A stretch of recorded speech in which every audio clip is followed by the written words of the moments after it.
경상남도 의회가 마을교육 공동체 지원 조례 폐지안을 입법 예고한 것과 관련해 교육 시민단체들도 반대 입장을 밝혔습니다.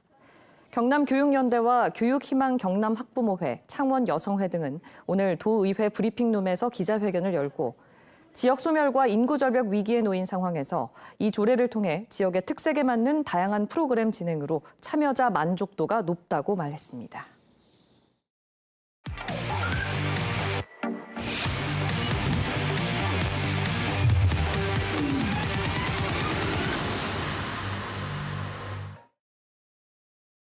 경상남도 의회가 마을교육 공동체 활성화 지원 조례 폐지안을 입법 예고하면서 찬반 논란이 일고 있습니다.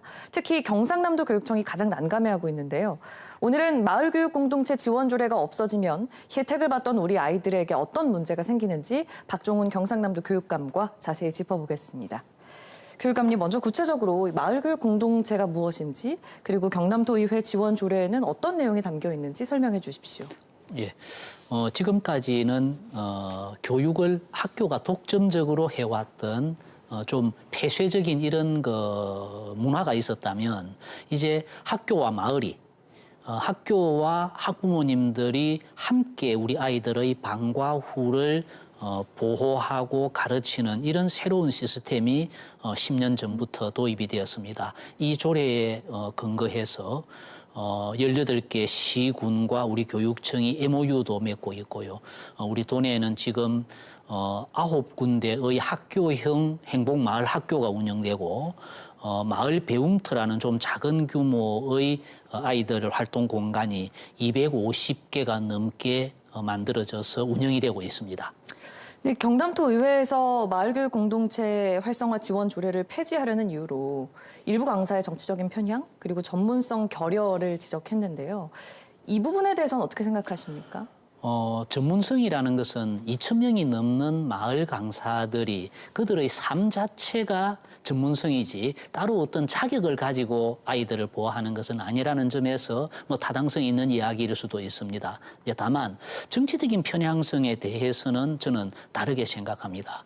한 개인은 누구든지 좀 진보적일 수도 있고 보수적일 수도 있지만 그것을 우리 아이들과 활동하면서 말로서 행동으로 그것을 보여서는 안 된다는 것이 우리가 가지는 원칙이거든요. 그 점에서는 절대로 지금까지 단 한 차례도 아이들과 함께하는 마을 강사가 정치적 편향성으로 문제가 됐던 적이 없었다는 점에서 지나친 걱정이라고 저는 생각을 하면서 그러나 이런 우려까지도 우리는 불식시키기 위해서 지난해에 혁신안을 만들기도 했습니다. 그 혁신안에 대해서 짧게 설명을 드리자면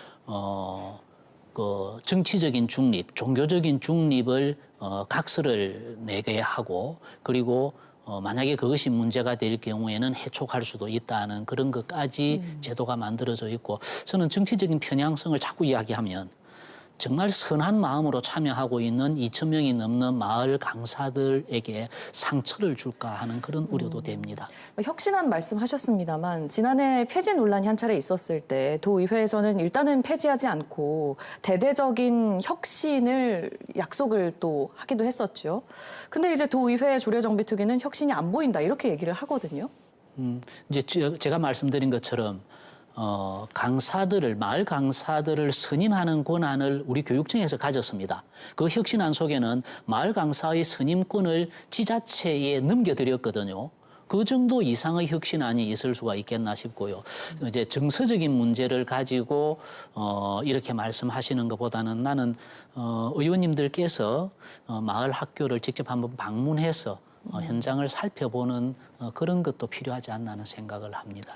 필요성에 대해서도 짚어보겠습니다. 교육감께서는 도의회의 이 마을교육 공동체 활성화 지원 조례가 왜 필요하다고 보십니까?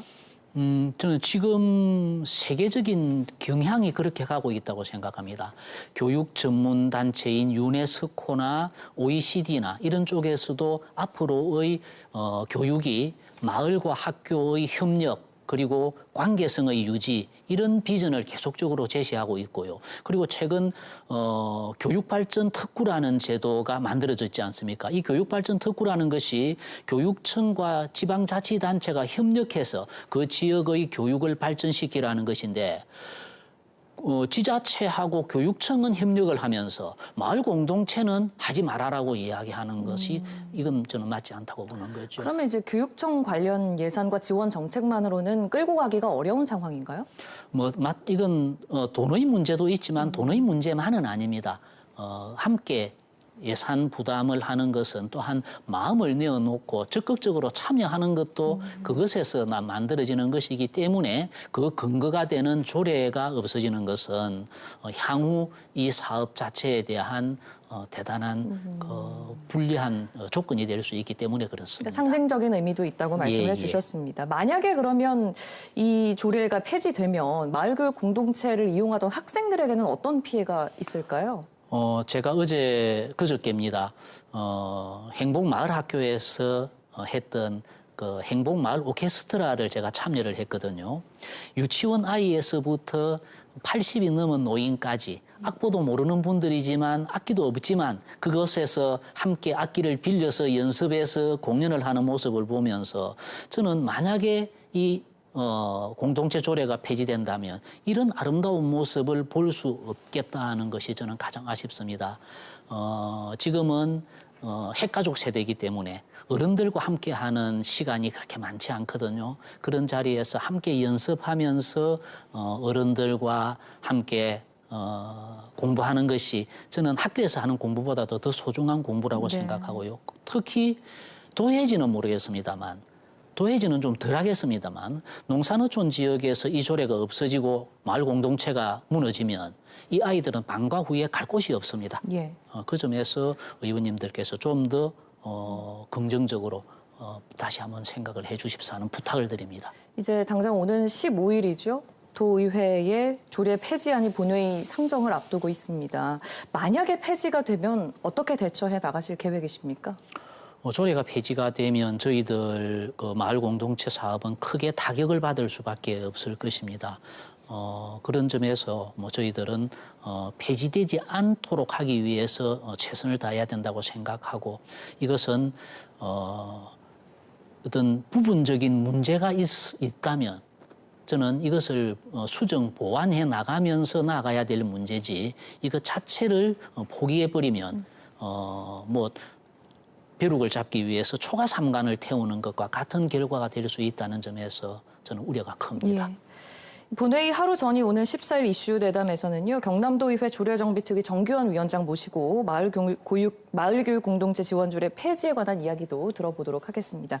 교육감님과는 여기서 인사 나누겠습니다. 잘 들었습니다. 네, 고맙습니다.